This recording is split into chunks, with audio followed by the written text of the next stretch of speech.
Welcome to River City Live. We have a great show for you coming up. That's right. We're talking about how you can lose 10 pounds by just getting more sleep. Plus, we're giving you life-saving tips on how to perform CPR on your pet. And the perfect Mother's Day gift. All that and more. River City Live starts now.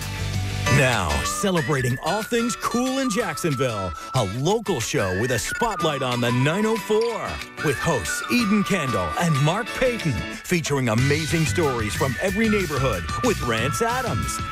This is River City Live.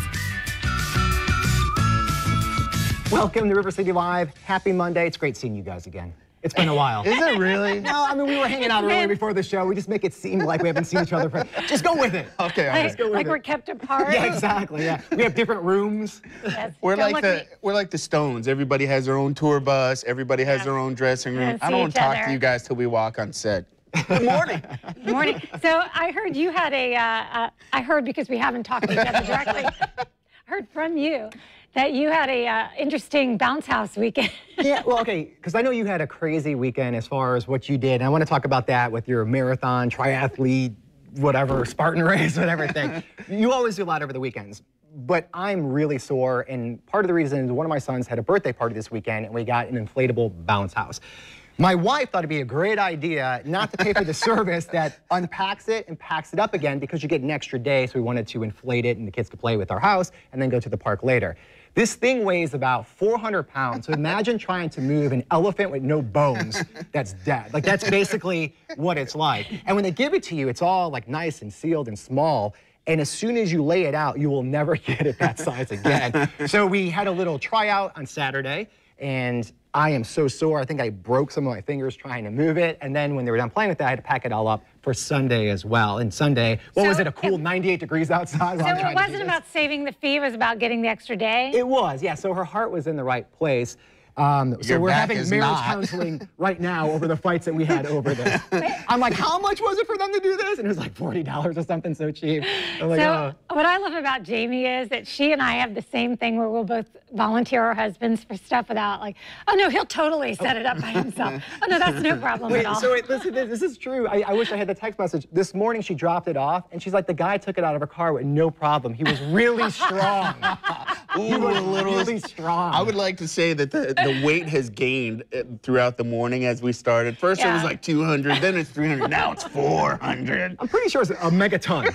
I'm not exactly how much a megaton is, but I'm pretty sure they use this contraption to weigh things like that.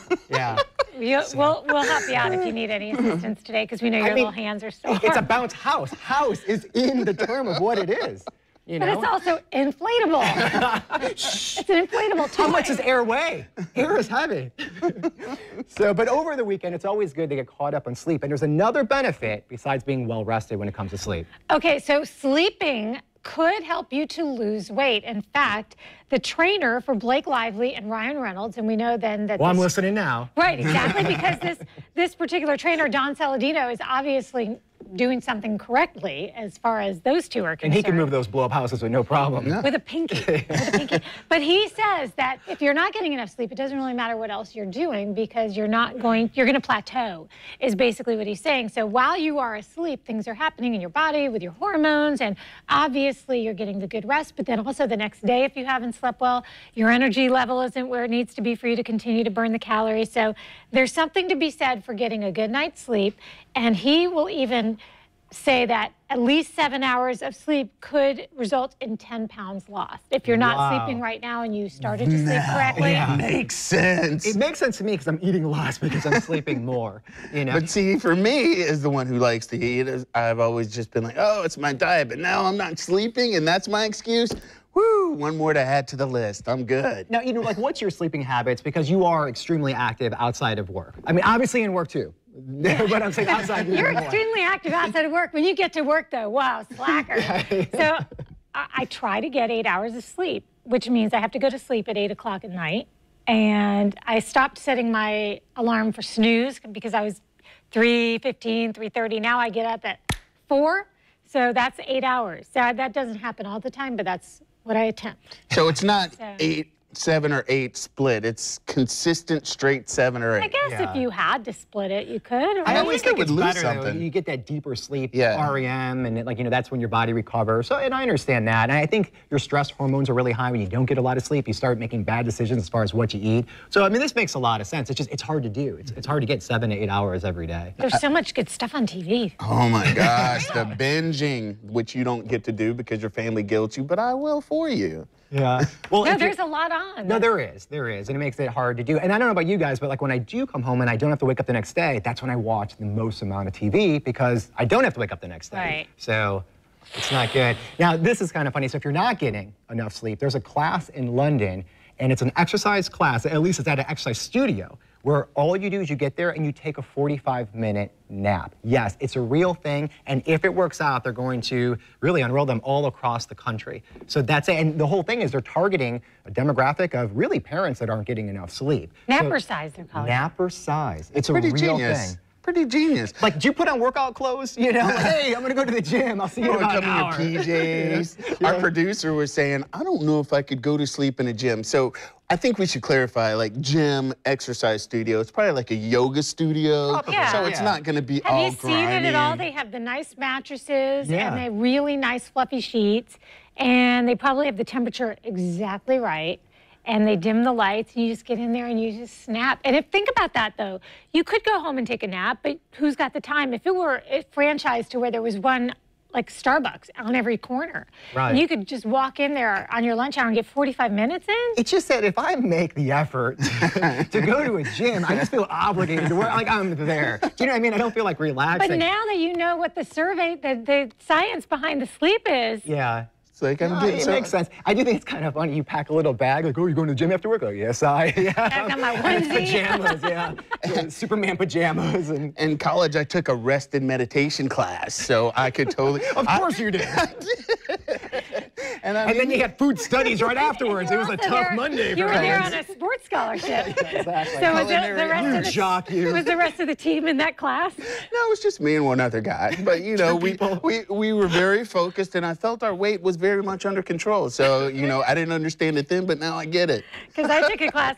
Took a class at University of Florida called Personal Growth, and the entire Gator football team was in that class. I was like, what is this class? It sounds like a great class. It sounds very important. They probably had a good season that year, didn't they? Yeah, Emmett was in that class. Yeah, it was a good year. Good, it was a good class. Now, some people might think that taking a nap in a gym is just absolutely disgusting. So we figured let's talk about some disgusting habits that people do in the public. All right, so we found this little survey on MSN, and it's debatable about some of these habits according to us, but you might agree with them or disagree with us, however you want to go. But first, they're saying painting your nails. The smell of nail polish itself can be offensive to others, and we always want to be mindful that we're not doing something that can offend someone else.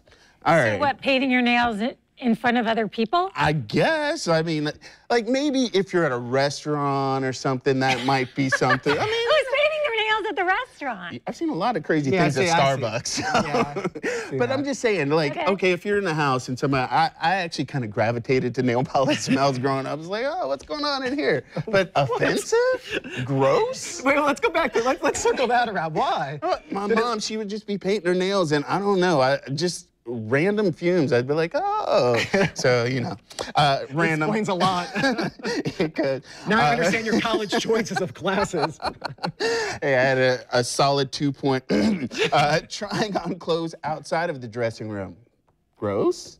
I don't think it's gross. I just wouldn't want to try those clothes on again, I guess, after I see someone try them on, even though you know it's happening. Like the changing room might be full. It depends on what you're changing You're into. just But putting a shirt, like I've done that with my kids. I think people do that more with their kids because you don't want to go in the definitely, fitting yeah. room, right? You guys do, like you've been like in that case where you're a kid, you'll just throw this on over and just see if it fits. Or oh, I'd do it. My mom had me do it in the store. I'd be in the store with my little husky jeans at Sears, like, here, try this on. People are around. Nobody cares. That was an old school thing.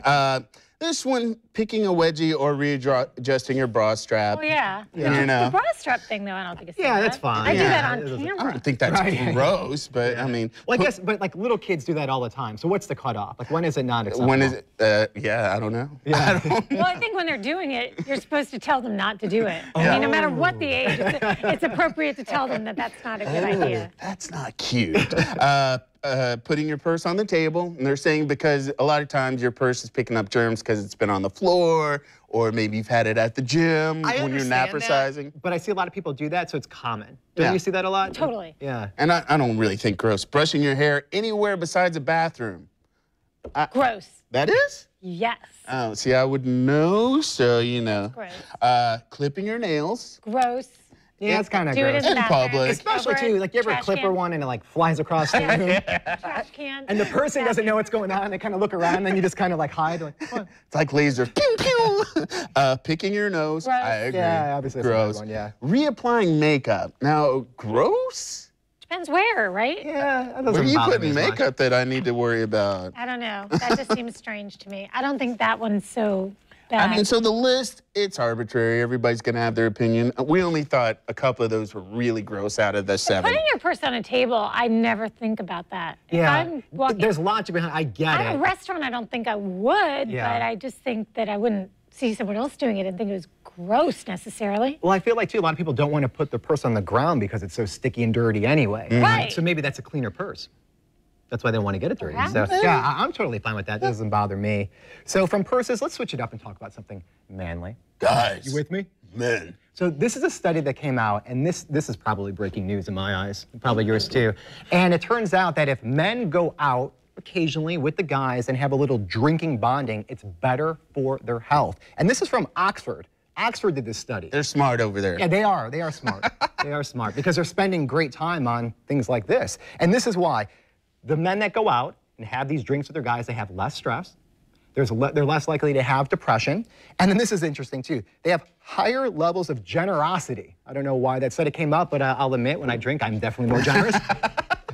I don't think they're saying go out and have a great big bender, but, you know, go out, socialize. Because let's be real. Most of us guys, we kind of tail off with our friendships, where ladies, you guys are always connected. You have like a little circle, and then you've got like maybe 1 or 2 besties that you guys talk to almost every day. Where fellas, like, I might not talk to my friends for like a month, 2 months, and then I was like, oh yeah, I forgot, you're still around. It is hard. A guy or girl, especially when you have kids, you just have less time to do that. But I think it's really important to do. You know, again, lower stress, you know, and it's just nice just to have a conversation. It doesn't have to do with the Disney Channel, Nickelodeon, I have no or beef with inflatable this. houses. I have no problem with, you don't have to convince me or sell me ever about a guy going out with his friends. I think it's great. I think it's go. Because that's not what Steve was saying. No, joking. Yeah. Hey, so Mark, we have science on our side. So Mark and I, this weekend, catch us out. Right. Yeah. You guys You need know an what we should do is like excuse, every right? other Saturday, we should just put it on a calendar Yeah. and just put science. Oh, on it. Saturday night. I mean, Saturday night Friday night? for the wives. Uh, For the All right, so